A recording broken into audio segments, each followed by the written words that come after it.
que no aflojen los aplausos. Domingo de Easter.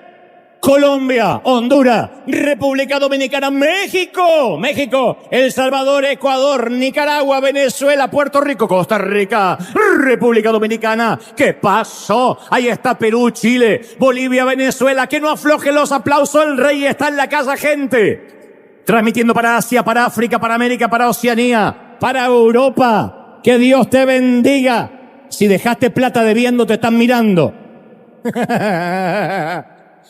Tomen su sitio. Estamos transmitiendo buenos días, buenas tardes, buenas noches al resto del mundo, a esa iglesia maravillosa que tenemos del otro lado, en 5 continentes, que desde la pandemia se conectan y dicen: yo me alimento con River. Es una bendición. Aquí estamos celebrando justamente el domingo de resurrección. Y alguien dijo por ahí: pero no, Cristo no murió un domingo, murió un sábado, según creen ciertos judíos ortodoxos. Otro dice: no, pero no fue en esta fecha. Es como la natividad de nuestro Señor Jesucristo. Independientemente de cuándo haya sido, es maravilloso que el mundo occidental nos pongamos de acuerdo para celebrar, en este caso conmemorar la crucifixión y celebrar la resurrección y que la tumba esté abierta. Maravilloso, ¿sí o no? Así que 2 cositas. No a los que están en casa si no se quedan sin mirar, pero los que están acá, 2 cositas, tengan a bien, excepto quienes trabajen en el Pentágono o estén esperando un llamado de Trump. El resto, tengan a bien poner su celular en modo avión para no distraer. Tenemos el Welcome Team. Los chicos de Welcome Team están allí. Si quieren, pasen rápido aquí al frente y pueden sentarse en la alfombra aquí delante si lo hacemos rápido. Y ellos se van a porque son los chicos que nos recibieron, nos dieron la bienvenida, así que estamos... Venga, muchachos, ubíquense, apropíquense aquí delante.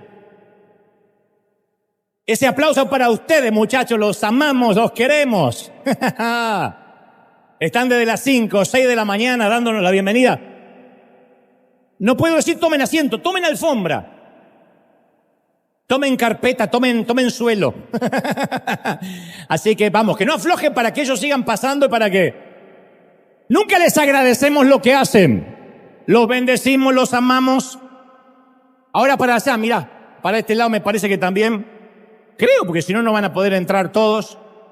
A los que están afuera les pedimos la mayor paciencia para el próximo servicio y a todos los que no pudieron ingresar. Bendito problema que tenemos de tener overflow y de tener los domingos con casa llena. Pero insisto, buenos días, buenas tardes, buenas noches al resto de la gente que nos mira desde otras partes del mundo, conforme los usos horarios, y quiero transmitirte lo que creo Dios me dijo que te diga. Entonces, insisto, los que tengan celular lo ponemos en modo avión para no distraer, para que eso no sea causa de que alguien no preste atención. Y en segundo lugar, si alguien está con un niño pequeño se entiende de 40 años para abajo, que se pone molesto o inquieto, entonces se acercan a nuestro personal uniformado y los va a conducir al teatro familiar, donde pueden ver en esta pantalla todo el servicio y además los niños retosar ahí, mientras que ustedes disfrutan sin ninguna interrupción y sin interrumpir al resto, ¿correcto? Y si no, también tenemos una nursery donde también pueden tener ahí a sus babies hasta que... Y también tiene pantalla para que no se pierdan el servicio. Dicho esto, ¿estamos listos, gente, sí o no? Muy bien. Hace unos años hicimos una gira por Estados Unidos, por la Unión Americana, y una de las paradas obligadas fue la ciudad de Washington, D.C., así que le pedí a nuestro misionero, que integra también nuestro board, nuestro comité, nuestra comisión, Rob Owen, que me llevara a un sitio en particular que yo siempre había querido conocer, en Washington, insisto. Recuerdo que un cielo gris dejaba caer una capa de llovizna. Me abrigué lo más que pude con un sobretodo, con un saco grande, una bufanda, una chaqueta de lana. El frío era espantoso. Y los árboles desnudos del pleno otoño completaban el marco de fondo. Caminé algunos metros, bajé por una acera empinada y allí estaba, a priori, el monumento a Washington, el Lincoln Memorial y finalmente un enorme muro que enumera los nombres de los más de 58.000 militares que perdieron la vida durante la guerra de Vietnam. El memorial de los veteranos de Vietnam. Me llamó mucho la atención. Este es el muro de los lamentos de toda una generación. Miles de nombres grabados en lápidas de mármol negro, una lista interminable de soldados muertos en acción. Y obviamente, detrás de cada nombre hay una viuda solitaria, una madre angustiada, un niño huérfano. Y yo noté que algunas personas ahí llevaban una hoja de información que te dan en Washington, que les indica en cuál lápida buscar a su ser amado, en dónde encontrar el nombre. Y escuché a una mujer que le preguntaba a su hijo, ¿lo encontraste? Todos los nombres tienen un número, dijo ella. Todos los nombres se corresponden a un número. Y en ese instante pensé, es cierto, todos los nombres tienen un número y tarde o temprano ese número va a ser llamado. Tarde o temprano ese número va a ser citado. Y de pronto dejé de concentrarme en las letras, en los nombres, y me detuve en el muro y vi mi propio reflejo sobre el mármol brillante. Entonces, por alguna razón, yo recordé que también me he estado muriendo desde que empecé a vivir. Que entre la cuna y la tumba, entre el útero y el sepulcro, es una cuenta regresiva, un countdown. Y que mi nombre también algún día estará grabado en una lápida de granito. Entonces concluí algo que todos sabemos, pero que reprimimos, que la muerte es el intruso en el vecindario. Y lo vemos cada vez que escoltamos una procesión encabezada por un coche fúnebre. Está en la sala de espera cuando el médico sale a dar el parte de las 7 de la tarde detrás de esa puerta doble de la unidad de cuidados intensivos. Está ahí cerca y más sórdido cuando contemplamos las fotos de gente que se está muriendo de hambre y que tiene el estómago hinchado. Está también ahí a pocos metros nuestro cuando aminoramos la marcha del automóvil y en el peor de los casos pasamos y vemos el metal arrugado y los cadáveres cubiertos de sábanas en medio de la ruta del freeway. Y nos parece tan obscena la muerte, tan obscena, que nos negamos a creer que también nosotros tenemos un número y que nos va a tocar irnos. No estamos en el muro de los veteranos de Vietnam, pero estamos escritos en cierto lugar donde nos corresponde un número. Pero nosotros acomodamos nuestra vida en torno a ignorar, evitar o reprimir el hecho más irrefutable del mundo, que todos indefectiblemente vamos a morir. Cuando era pequeño yo me acuerdo que mi madre me leyó la parábola titulada La muerte o Muerte en Teherán. Muerte en Teherán es un cuento corto que dice que un sirviente corre hacia su adinerado amo gritando que acaba de toparse con la muerte, la cual lo había amenazado. Entonces le suplica a su amo que le dé un caballo muy veloz a fin de que pueda escaparse a Teherán, que era un sitio lejano. Y el amo accede. Y más tarde el amo se encuentra con la muerte y le pregunta, ¿por qué has osado amenazar a mi sirviente? Y la muerte le dice, yo no lo amenacé, solo me sorprendí al encontrarlo aquí, cuando en realidad tenemos una cita esta tarde en Teherán. Entonces, es imposible eludir a la cita. Y el escritor a los Hebreos, en el capítulo 9, 27, dice, y de la manera que está establecido para los hombres que mueran una sola vez y después de esto el juicio. Y yo creo que a la mayoría nos gustaría hacer ciertos cambios o edición en ese versículo. Bastaría con cambiar alguna de las palabras y decir, bueno, la muerte es para alguno de los hombres o para casi todos, o todo el que deja de comer bien y de tomar vitaminas, ese es el que debe morir. Pero el que hace ejercicio no va a morir, pero esas no son las palabras de Dios. En su plan, todos debemos morir. Aún los que comen alimentos orgánicos, gluten free, y se toman las vitaminas y salen a trotar todas las mañanas. Ahora, el ejercicio, convengamos, puede darnos unos latidos más.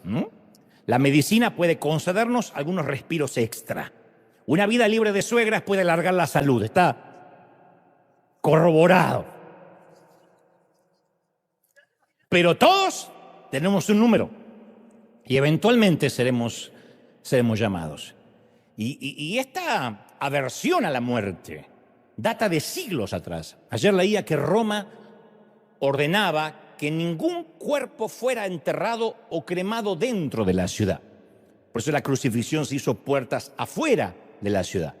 Por eso que cuando uno va a Israel, lo que se cree por el catolicismo que es la tumba de Jesús dentro de intramuros, dentro de los muros de Jerusalén, no puede ser cierto, y se cree que la tumba verdadera es la que está fuera de la ciudad, extramuros, que es el jardín de José de Arimatea. Se cree esto puesto que la ley era que los muertos no podían convivir con los vivos, se los consideraba con pavor. En realidad hasta tenían una ciudad de los muertos llamada la necrópolis. Y en la necrópolis estaban los muertos, los cadáveres, porque el terror y el temor separaba, insisto, a los muertos de los vivos. Ergo, eso iba a cambiar drásticamente luego de Jesús, porque después de la resurrección de Jesús, los cementerios hasta se instalarían en los predios de las iglesias. Hay iglesias que tienen sus propios cementerios. Algunos santos incluso serían enterrados debajo del suelo de la iglesia a fin de que en un sentido casi literal los vivos y los muertos se reunieran en adoración.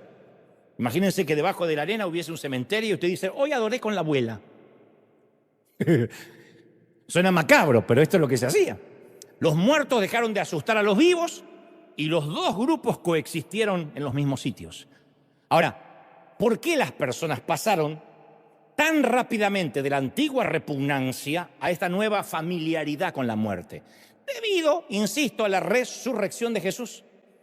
Pero por alguna razón, incluso nosotros los cristianos lo olvidamos. Con el tiempo se nos hace la mente frágil y volvemos a sentir otra vez aquella repugnancia y miedo y temor e incertidumbre por la muerte. Y nos oponemos a la muerte con una obstinada resistencia. A mí lo que más me sorprendió durante la reciente pandemia era el estupor, incluso de algunos cristianos, de tener que enfrentar la muerte. Me sorprendió recibir cartas y notas en las redes diciendo que los cristianos sabían cómo empoderarse, cómo proclamar, cómo decretar bendiciones, pero al igual que un ateo se desesperaban ante la muerte y preguntaban cómo es posible que este virus le cueste la vida a un pastor, por ejemplo. ¿Por qué será que este virus se está llevando tan bien a la gente buena? Esas eran las preguntas de cristianos, como si la muerte solo se pudiera llevar a los malos. Entonces, por años dijimos, para el cristiano la muerte es simplemente un cambio de domicilio. Se dice mucho en los funerales. Es un cambio de domicilio. Bueno, pero nos desespera la mudanza. Predicamos, el cielo es un lugar mejor, lo decimos siempre, queremos ir al cielo, pero siempre hacemos cadenas de oración para que este enfermo no se vaya a ese lugar mejor, que se quede acá y se la aguante con el resto. Y después que Dios decide no sanarlo, decimos, bueno, está en un lugar mejor. Entonces convengamos, está en un lugar mejor. ¿Y para qué lo reteníamos acá? ¿Para qué? Yo digo en la conferencia presidente, cuando hablo de la muerte, que uno dice esas frases hechas siempre en un funeral, decimos, ay, se lo ve tan en paz, que te dan ganas de decir, ¿dónde viste un muerto nervioso? Se nos adelantó, dice la suegra, vaya suegra, alcáncelo, por ahí lo... No sea bruto, yerno, lo que quiero decir es que la semana pasada hablé con él. ¿Y dónde está el milagro? Preocúpese si habla con él la semana que viene. La cosa es que cuando nos toca vestir el crespón negro de la muerte, no podemos caminar sin chocarnos contra el pétreo muro de la incredulidad. Y decimos, bueno, es que ahora descansa en paz, eso es bueno, ahora descansa en paz. ¿Pero dónde descansa? ¿Y de qué forma? ¿Y de qué manera? Duerme. Y una vez allí, ¿qué ve? ¿Qué descubre? ¿Qué hace? Porque católico, protestante, judío, todos decimos, descansa en paz, en eso estamos de acuerdo. ¿Pero qué hace ahora que está teóricamente en el cielo? Bueno, mi congregación de la infancia decían, en el cielo vamos a tener culto las 24 horas. Y el tema es que nuestros cultos eran tan aburridos que algunos considerábamos el infierno. Porque decíamos, 24 horas de esto, apenas me aguanto 2 horas cambiando de nalga así. Imagínate 24 horas sin parar. ¿Quién en tu vida te dijeron, ahora descansa en paz? Y cuando la respiración de tu cónyuge se detuvo, cuando el corazón palpitante del bebé en tu vientre paró, cuando el sonido del monitor de tu abuela se convirtió en un tono monocorde, ¿qué pasó por tu cabeza en ese momento? ¿Y qué nos va a pasar a nosotros? Es una pregunta que nos hacemos cuando uno se encuentra con ese aliento fétido de la muerte, ¿no? Nuestros pulmones también se van a vaciar, la sangre se va a detener. ¿Y qué seremos después de morir? Y bueno, las respuestas varían. Algunos dicen, no vamos a hacer nada, solo comida para gusanos. A quien le pongan un traje caro o muera con un traje italiano, comida cara para gusanos. Otros afirman que seremos fantasmas, espectros, que estaremos dando vuelta, tratando de comunicarnos, a menos que alguien sepa manejar una tabla Ouija o practique el espiritismo. O seremos ranas, dicen algunos, vacas, cucarachas, caracoles, coyotes. No el que pasa, el coyote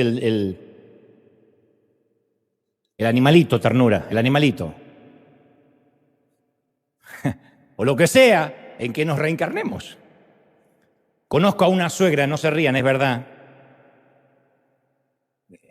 que su sueño era reencarnarse en una culebra y le dijeron, no se vale repetir. No, es chiste, no, que después se me enojan, es chiste. Son buenas, pero si fueran buenas Dios tendría una, pero es chiste. Ahora, fuera de broma, Pablo le escribe a la iglesia de Corinto, y en la primera carta a los Corintios, capítulo 15, versículo 24, dice, cuando lo corruptible, lo corrupto, lo pútrido, o lo potencialmente pútrido que va a morir en la democracia de la descomposición, se revista de incorruptibilidad, y lo mortal, todo lo que muere, lo que se pudre, insisto, se revista de inmortalidad, dice Pablo, entonces se va a cumplir lo que está escrito, la muerte será devorada por la victoria. La muerte será devorada. Yo viviría con esa frase. La muerte será devorada por la victoria. Dicho esto, si alguna vez quisiéramos hacer un tutorial en internet, en YouTube, de cuál es el protocolo de cómo comportarnos en un funeral, porque hay gente que no se sabe comportar en un funeral, porque se le da por hacer chistes, de los nervios se empiezan a reír, aunque estén muy doloridos. Otros no saben qué decir, otros no saben si quedarse callados, si hablar. Otros parece que no van a un funeral porque tienen tanto votos que llegan y dicen, lo siento.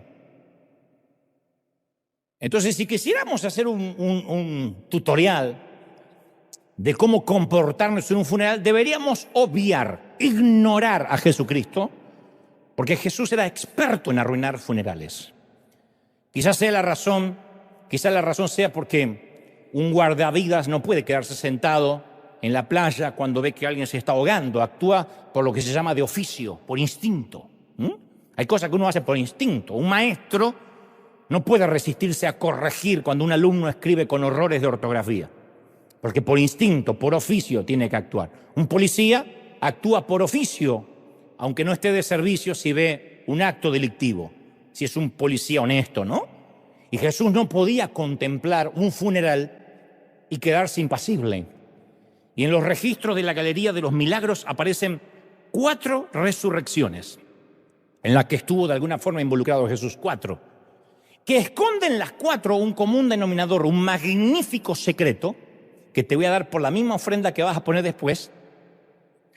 Un secreto que vamos a develar juntos antes que termine, pocos minutos antes que termine este mensaje. Las 4 resurrecciones, insisto, comparten un secreto. Y al igual que Netflix, por ejemplo, me gustaría dividirlo en 4 episodios. Son 4 resurrecciones, merecen 4 episodios en esta suerte de miniserie, para ir dándonos la idea de la narrativa, de la línea del relato. Y este es el primer episodio. 2 multitudes convergen, una que entra en la ciudad y otra que sale de la ciudad extramuros. Las 2 multitudes no podían ser más diversas. El grupo que llega es un hervidero de risas, de conversaciones, porque van siguiendo a Jesús. El grupo que va saliendo de la ciudad, ya sabemos qué se hace fuera de la ciudad, es solemne, un rebaño de tristeza hipnotizado por la elegía de la muerte. Y con ellos va la razón de la pena, un cuerpo frío en un ataúd. La mujer que va al final de la procesión, quiero que la vean, es la madre. Este sendero ya lo había recorrido ella antes. Parece que fue ayer que sepultó el cuerpo de su esposo. Y en aquella ocasión su hijo iba caminando junto a ella. Ahora ella camina sola, enclaustrada, en una tristeza profunda, acerba, hostil. Esa tristeza que parece que rompen las entrañas. Y en este funeral la víctima es ella, porque está aturdida por el dolor. Porque es ella quien esta noche va a dormir en una casa vacía. Es ella que no tendrá con quién conversar. Y delante de ella caminan 6 hombres que cargan el féretro que lleva el cuerpo de su único hijo. Ya no le queda familia. Si le quedaran lágrimas, lloraría. Si le quedara fe, oraría. Pero está enfadada. No llora, está iracunda, está enojada. Y ambas, la oración y la fe y las lágrimas, o las 3, escasean en ella. Así que no hace ninguna de las 3. Solo está enojada y mira fijamente la parte trasera del ataúd de madera. Y los seguidores de pronto de Jesús se detienen, se hacen un lado para dar paso respetuoso a la procesión. El manto del luto ahoga la risa de los discípulos que venían de fuera de la ciudad. Nadie habló, además, ¿qué iban a decir? ¿Qué iban a hablar? Todos sienten la misma desesperanza que sentimos todos los que asistimos a un funeral, que algún día nuestro número también será llamado. Todos pensamos eso cuando bajamos un ataúd a la tierra, tiramos un puñado de tierra, lo que sea. Pensamos, sabes, algún día me va a tocar. Tenemos esa conciencia de la muerte cuando asistimos al memorial de alguien. Así que lo único que les quedaba a los discípulos era ver pasar a los dolientes. Repentinamente los portadores del sarcófago se detienen porque Jesús se paró justo, impidiendo el paso frente al féretro. Y la mujer que va atrás no lo conoce porque además el tipo este ni estuvo en el funeral. Pero antes que ella pueda objetar algo, él le dice: mujer, no llores, que no llore. ¿Quién es este tipo para decirme que no llore?, piensa ella. ¿Cómo que no llore? Y la descripción que da Lucas 7:14 de lo que ocurrió a continuación es cautivante, porque dice: y acercándose Jesús tocó el féretro.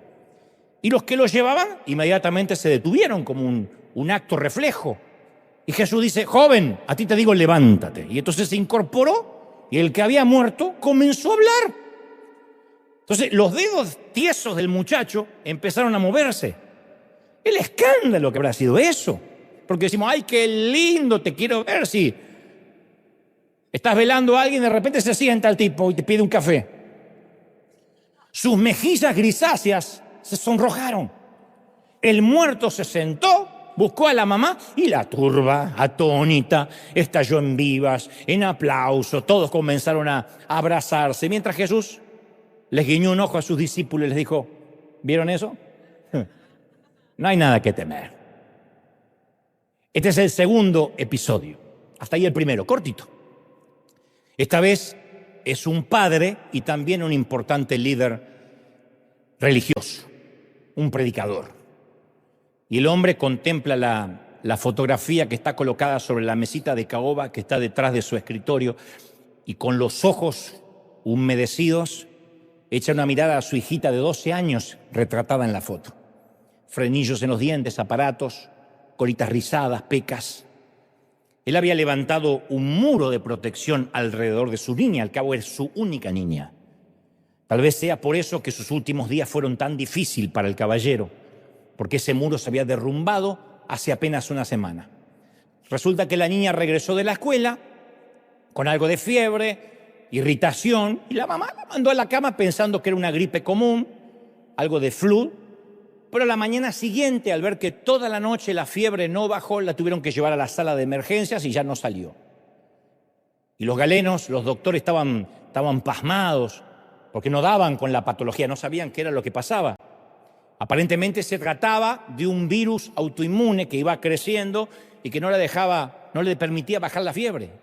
Y su papá se sentía impotente. Y como todo líder religioso, estaba tan acostumbrado a mostrarse fuerte que ya no se acordaba cómo ser débil. No sabía lo que era transitar la vulnerabilidad. Él mismo minimizaba la situación o la subestimaba, y cuando alguien lo llamaba y le decían ¿cómo está su hija?, él decía no, se va a poner bien, es cosa de nada, pasajera. Se lo aseguraba a todos menos a él mismo. Por dentro él tenía esa represa emocional que se estaba agrietando, y lo que la rompió fue la llamada del médico hace unos minutos que le dijo: lo siento, don Jairo, su hija entró en un coma irreversible. Ahora el líder supuestamente fuerte, ecuánime, estoico, se lleva la foto de la niña en la cara y se pone a llorar. Y es entonces cuando se recuerda que un tal Jesús que dice o se autoproclama el Mesías anda en la ciudad. Él siempre pensó que se trataba de un charlatán, de un timador. Pero hay una frase que dice por ahí que todo hombre llega a un punto en que su desesperación es 1 milímetro más grande que su dignidad. Así que sale a la calle en busca de ese maestro, Mesías o como se llame. Recorre varios kilómetros hasta que por fin se abre paso, se encuentra cara a cara entre el gentío con este caballero y ruega y le dice: Señor, se trata de mi niñita, tiene solo 12 años. Tú podrías, no sé, hacer algo, un truco o lo que sea que hagas, tocarla para que no se me muera. Jesús lo mira y dice: obvio, llévame donde está ella. Y en ese mismo instante, ciertos individuos cercanos al caballero le ponen la mano y le dicen: Jairo, ya no hay necesidad de importunar al maestro. Déjalo que siga con su agenda. Tu hija acaba de sufrir un infarto fulminante. Ahora tu hija ya no sufre, tu hija descansa en paz. Y ahí es cuando Jesús, sin perder la calma, le dice a Jairo: no tengas miedo, solo confía en mí. El hombre no entiende por qué le dice a Jesús que no tenga miedo si le acaba de escuchar que su hija ahora descansa en paz, se murió. La cosa es que finalmente Jesús llega a la sala de emergencias, que en ese momento era un verdadero caos. La esposa de Jairo está sentada ahí en una silla, pálida, sin habla, y Jesús vuelve a preguntar eso que hoy sería una preguntonta, una pregunta desubicada. Dice: ¿por qué lloran? Pero no lo hace irónicamente, no lo hace para provocarlos, de verdad está asombrado y dice: ¿por qué lloran? Y luego añade: la niña no está muerta, solo está dormida. Eso enoja mucho más a sus parientes. Creo que la esposa de Jairo piensa algo como que quiten a ese payaso de acá, es lo último que necesito. No obstante, Jesús, al salir de la habitación, a todo mundo, excepto a Pedro, Santiago, Juan, 3 de sus muchachos de su círculo más íntimo y los padres de la niña. Así que ahí están los 6, la niña estaba inmóvil, fría, con un color ceniciento. Jesús toma su pequeña manito y le dice: pequeña, ya, hora de despertar. La nenita abre los ojos, salta de la cama, los padres comienzan a llorar, a reír, porque no podían creer lo que estaba viendo. La nenita dice: tengo hambre. Jesús le dice a Jairo: posiblemente sí, la niña tenga hambre. Consígale una buena hamburguesa con carne argentina y si son pobres, aunque sea una pupusa. Pero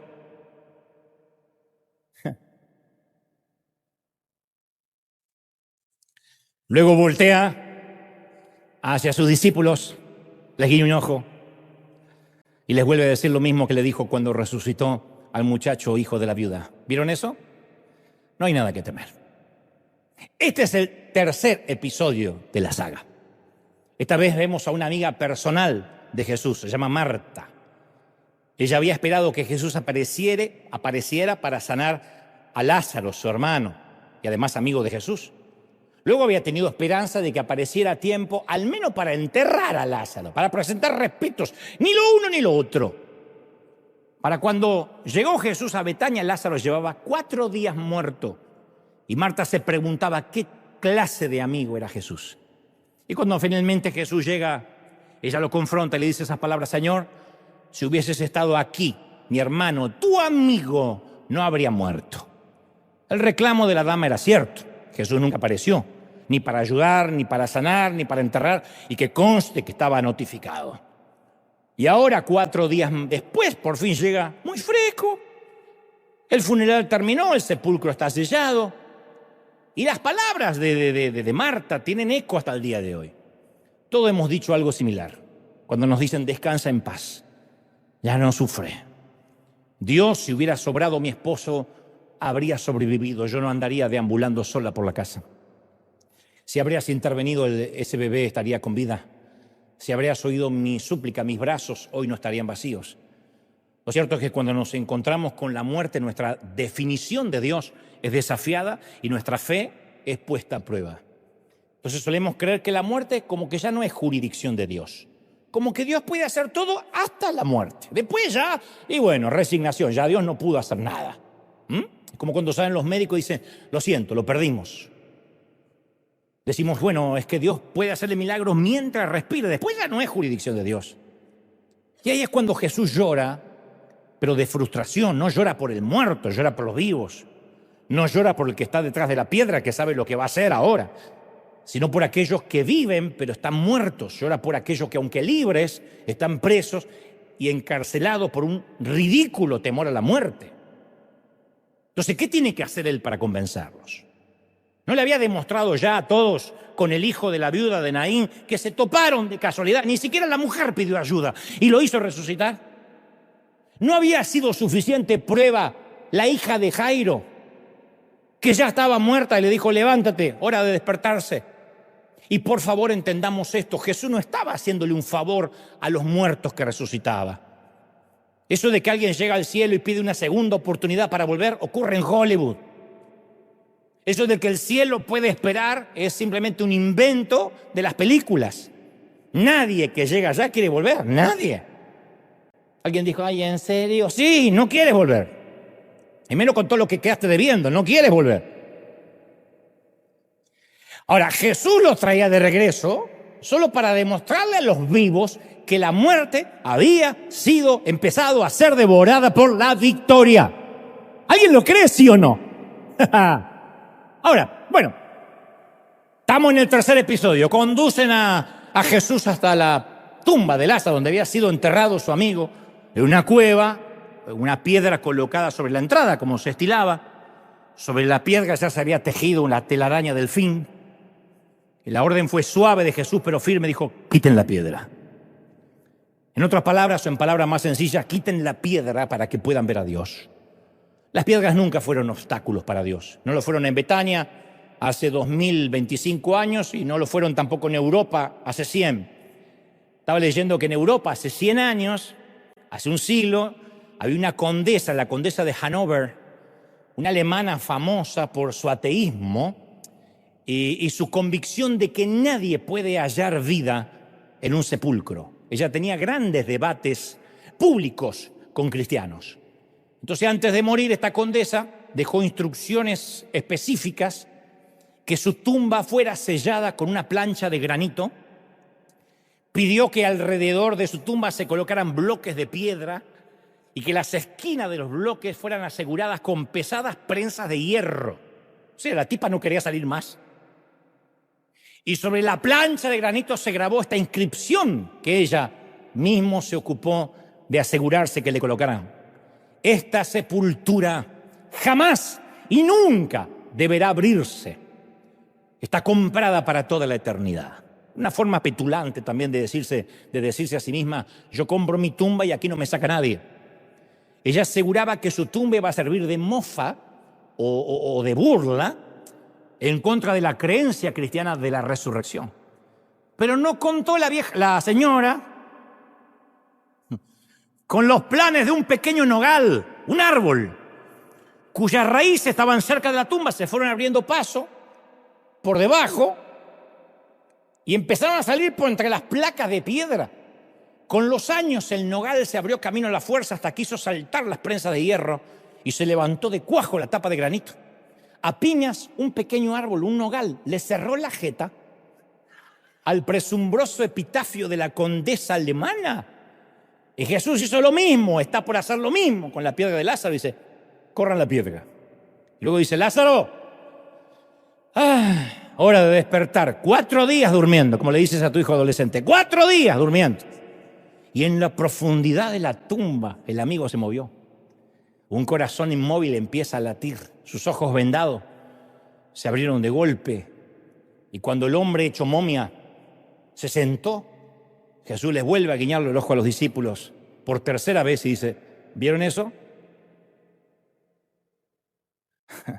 No, creo que hace así. No hay nada que temer.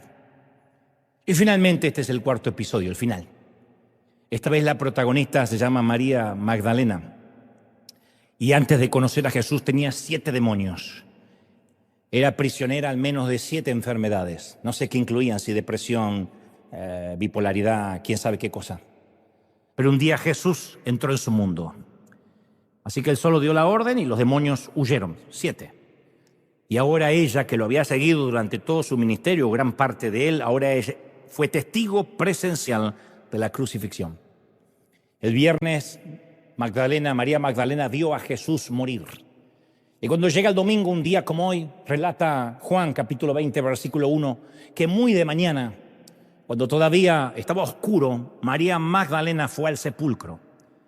El único propósito de esta dama era limpiar la barba de Jesús de los coágulos de sangre restantes y quizás decirle un último adiós. No iba a buscar un milagro. Y en la bruma de la madrugada se levanta de su estera, toma sus aromas, sus aloes y sale de la casa. Ella prevé una tarea macabra, porque el cuerpo ya va a estar hinchado, el rostro estará muy pálido, el líquido cadavérico va a hacer que apeste. Así que a medida que ella recorre el angosto sendero, el cielo gris se va volviendo dorado porque está amaneciendo. Y cuando ella vira la última curva, lo estamos viendo en el cuarto episodio, se queda boquiabierta porque la piedra que estaba tapando la entrada de la tumba había sido empujada y piensa, por acto reflejo, ¡se robaron el cuerpo de mi Jesús! María Magdalena supuso que algunos saqueadores de tumbas habían profanado el cuerpo, así que regresó corriendo despavorida hasta que se topa con Pedro y con Juan. Le dice: muchachos, alguien se robó el cuerpo. Entonces Pedro y Juan tienden también por acto reflejo a correr hacia la tumba, y apenas Juan entra a la tumba, ve que toda la evidencia tiene sentido. Ve el sudario, ve la túnica, la piedra corrida, y se acuerda todo lo que le dijo Jesús. Miró y creyó. Entonces la Pascua de Resurrección tenía ahora su primer celebrante. Pedro y Juan se apresuran a contarle a los demás. Y como esto es una miniserie, te dije, uno esperaría que el lente de la cámara los siguiera a ellos. Ellos acaban de ver eso y van a contarle a los demás. Es lo que haría cualquier línea narrativa, cualquier director. Después de todo, estos tipos son los escritores de las epístolas. Cobraron más que la mujer que hace de María Magdalena. Pero la cámara no lo sigue a ellos, sino que se queda con la mujer. Juan relata: pero María se quedó afuera llorando junto al sepulcro.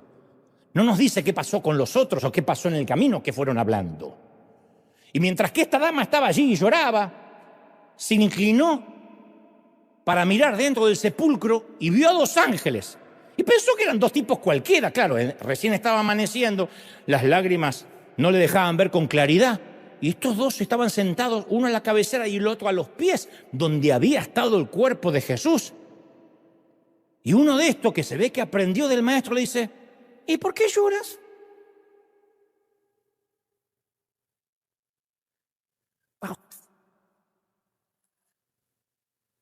Y la Biblia dice que, primero a ella le ofende la pregunta, supongo. Quiero leer lo que no está escrito y creo que se siente ofendida. ¿Cómo que por qué lloro? Lloro porque mataron a Jesús y lloro porque se robaron el cuerpo.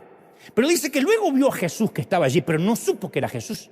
Estaba tan obnubilada, tan choqueada. Y Jesús le dice: mujer. Adivinen qué le dijo. Después dicen que yo repito: mujer, ¿por qué lloras? ¿A quién buscas? Ahora, convengamos, es una pregunta poco común en un cementerio. Pero irónicamente es la misma pregunta que vimos en los 3 episodios anteriores. No llores, mujer, ¿por qué lloras?, le dice la viuda de Naín.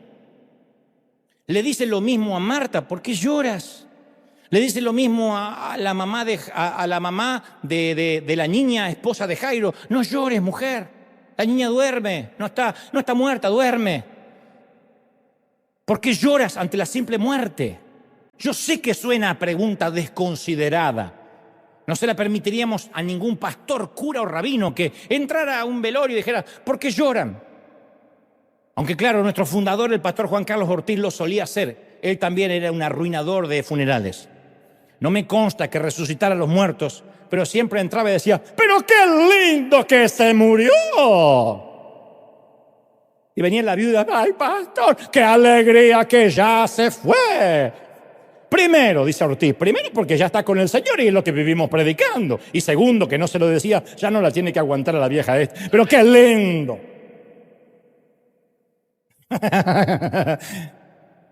Ya se fue.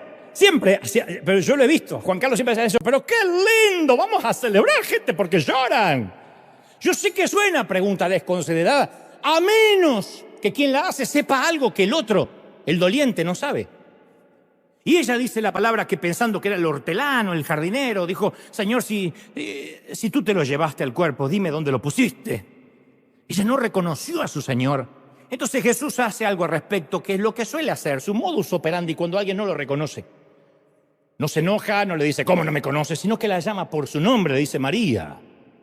María. No sé, tal vez fue la manera en que lo dijo. La inflexión de la voz, el tono, o el acento galileo, el dialecto arameo, no lo sé.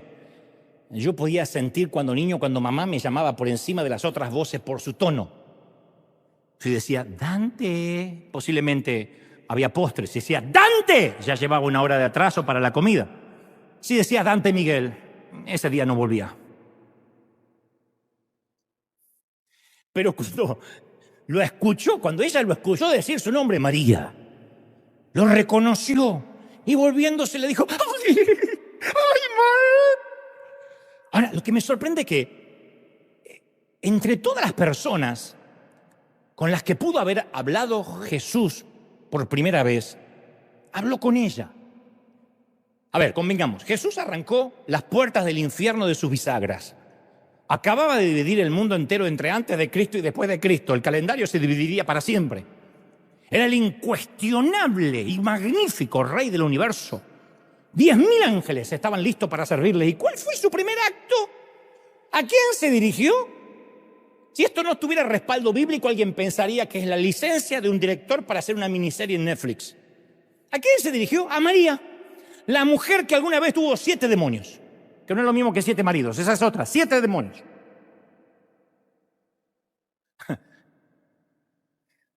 ¿Por qué ella? Ninguna epístola lleva su nombre. Ninguna historia en el Nuevo Testamento describe su obra, no. Entonces, ¿por qué Jesús crearía una atmósfera, un momento para María Magdalena? Quizá para darnos un mensaje a todos los afligidos y preocupados, porque nuestro número algún día será llamado. Quizá queríamos que tuviéramos en cuenta lo que el salmista dijo en el Salmo 35, el llanto puede durar toda la noche, mas con la mañana, con el amanecer llega la alegría. ¿Sí o no? Así que me atrevo a pensar que Jesús le guiña un ojo a María Magdalena y le dice, ¿viste eso? No hay nada que temer. La desesperanza no será nuestro pan diario. La tristeza no va a durar para siempre. Las nubes pueden eclipsar el sol, pero no pueden eliminarlo definitivamente. La noche puede retrasar el amanecer, sí, pero no puede evitarlo. La mañana siempre llega, no tan rápido como queremos, lo sé. La mañana a veces no llega tan dramática y drásticamente como quisiéramos, pero la mañana siempre llega. Y con ella llega la alegría. Entonces yo sé que hay gente aquí en casa que necesita esta promesa y te preguntas si esta noche de duelo, de dolor, se va a terminar en algún momento. Y yo creo que te grabes esto. La tristeza quizá nos puede robar la noche, pero nunca nos puede robar la vida entera. Es una promesa del Señor. 1 noche, 2 noches, 3 noches, no la vida. ¿Estamos de acuerdo, sí o no? Pablo dice en la primera carta a los Corintios 15:20, Cristo ha sido levantado de los muertos como primicias de los que murieron. Entonces las primicias es el primer fruto de la cosecha. Y el agricultor anticipa la calidad de la cosecha tomando una muestra, una primicia del primer lote. Y nosotros podemos anticipar nuestra resurrección mirando la primicia, la resurrección de Cristo. Hoy conmemoramos la primicia, la resurrección del Señor.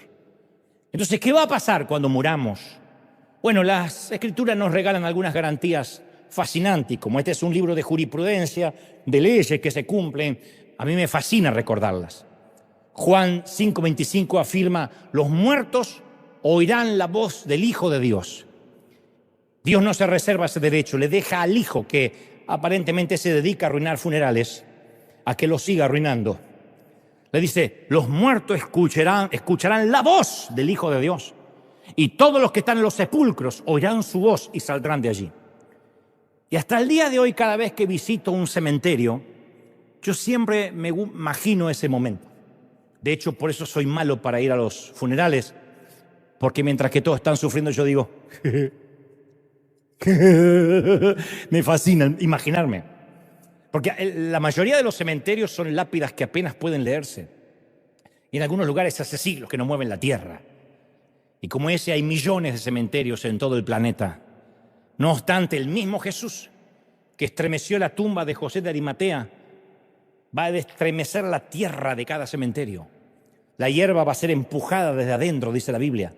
Los féretros se abrirán, los cuerpos de estos seres olvidados, hasta por sus propias familias, serán llamados, su número será llamado desde el cielo. Ahora, la pregunta es: ¿y de qué forma? ¿Y cómo se verán esos cuerpos? Porque algunos creerán que... esos son zombies, eso es otra serie.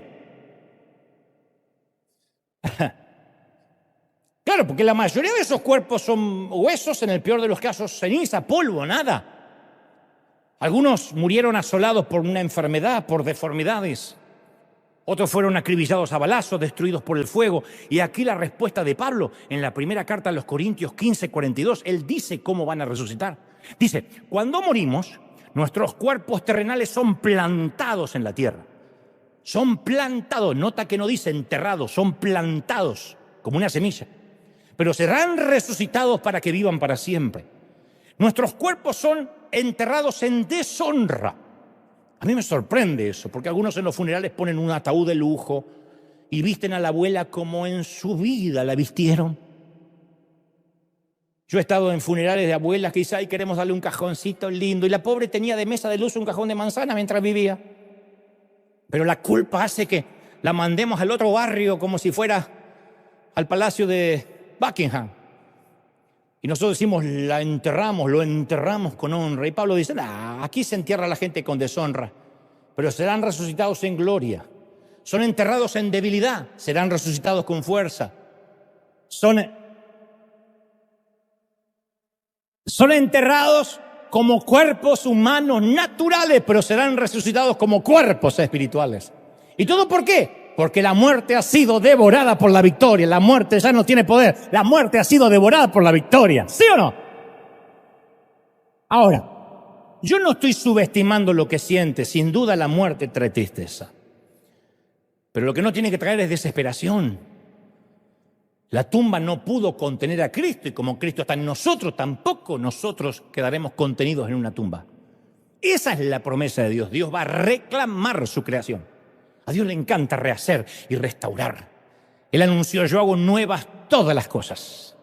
Adiós a las salas de esperas en el hospital, a los partes médicos, a los papeles de divorcio manchados con lágrimas, a los ultrasonidos inactivos, a las quimioterapias invasivas, a las diálisis extremas. Adiós a besar frentes frías y a comenzar a besar mejillas tibias. Adiós a la soledad, a los avisos de embargo, al maltrato, a la ilegalidad. Adiós al cáncer, a los tumores, a la metástasis. Adiós para siempre a la leucemia. Dios reclamará cada cuerpo enfermo, cada mente atribulada, porque la muerte ha sido devorada por la victoria. Es una promesa. En el Viernes Santo, las autoridades del Imperio Romano, del gobierno de facto invasor, colgaron a Jesús en una cruz para que muriera lentamente, y después lo tiraron en una tumba para que se pudra, de la misma manera que todo cuerpo humano lo ha hecho desde que entró la muerte a este tenebroso mundo. Y le dijeron a todos: es todo, amigos, se terminó el espectáculo, ya no hay nada para ver. Ya murieron los 3 delincuentes en las cruces, hora de volver a casa. Pero estaban equivocados. Jesús había reservado su mayor milagro para el final, y como una obra de Broadway, el mejor acto siempre está antes de que se cierre el telón. Yo estoy consciente que la muerte puede llevarse demasiado. Yo lo viví con mi madre, que el Alzheimer me robó los últimos años de poder platicar con ella. Eso es lo que el Alzheimer hace, entre otras cosas, poner los recuerdos en un estante demasiado alto para que ella los pueda alcanzar. Viví el despedir a mi padre solo en una pandemia. Él decía, lo único que le pido a Dios es morir con alguien que me tome de la mano, y no se le cumplió el sueño. Porque mi padre terminó solo, y por esas ridículas órdenes asépticas de mi país, terminó solo, muriendo como si no tuviera ningún ser querido. Y de allí a una funda, y de allí directo a cremación por orden del gobierno. Así que yo sé que la muerte duele. Vi la muerte de mis propios hermanos, un hermano de 46 años morir por un infarto fulminante. Uno no sepulta solo un cuerpo, sepulta el matrimonio que nunca se efectuó, la graduación que nunca veremos, los nietos que no pudieron conocer, las vacaciones juntos que jamás tendremos, las decenas de planes que teníamos en común, mancomunadas, los años dorados que nunca conocimos, los aniversarios que ya no podremos celebrar. No sepultamos un cuerpo, sepultamos sueños, por eso duele. Pero en el cielo dice la palabra que esos sueños se van a hacer realidad. Recuerdan, esto grábate en las tablas de tu corazón, átalo al cuello, que no se te olvide. Nuestro futuro con quien se fue es mucho más grande que el pasado con esa persona.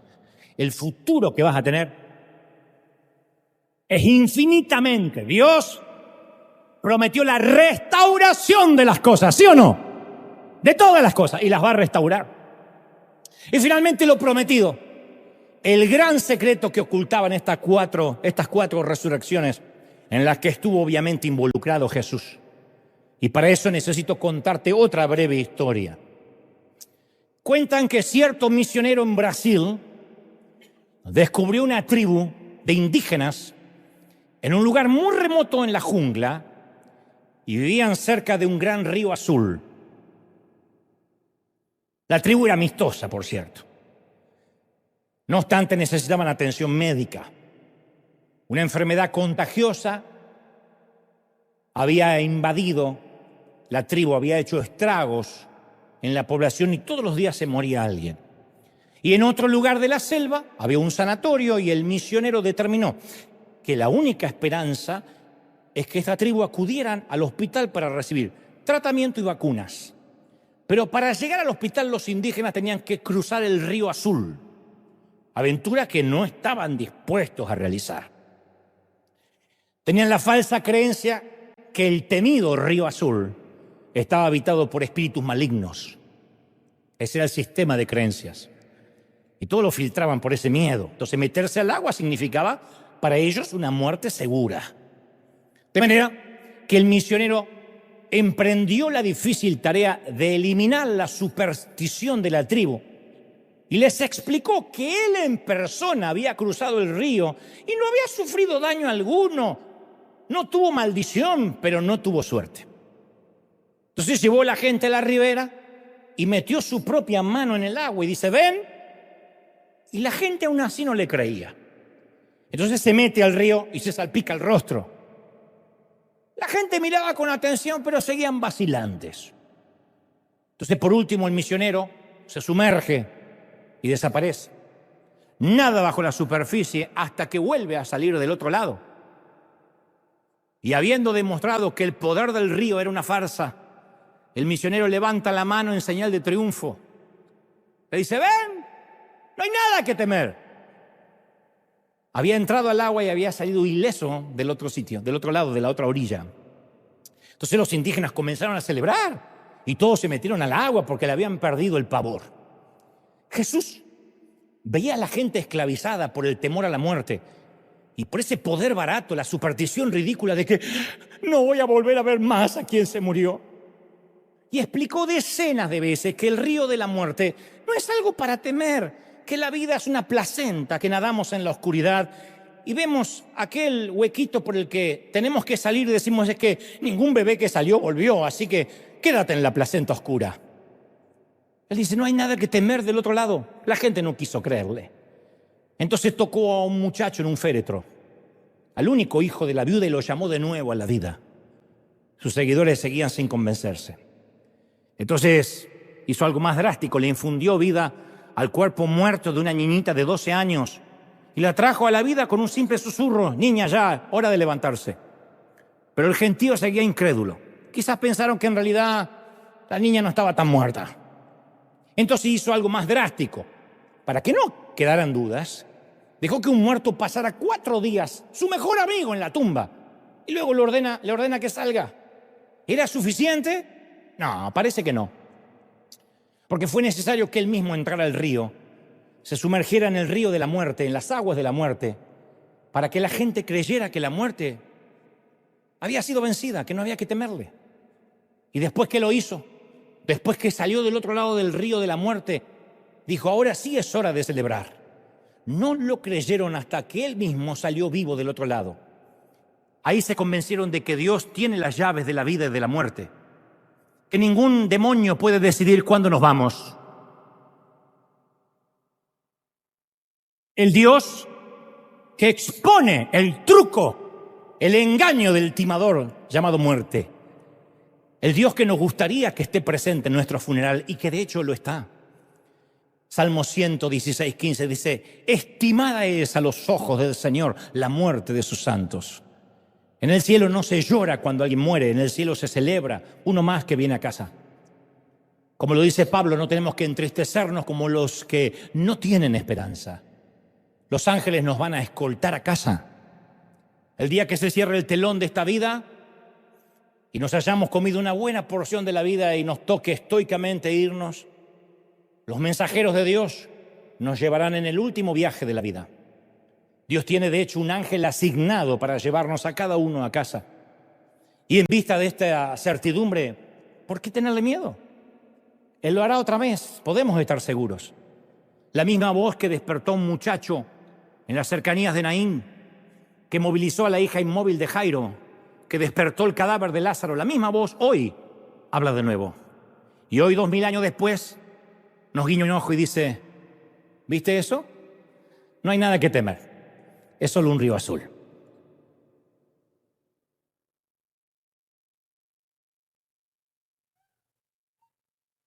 ¡Sí ve!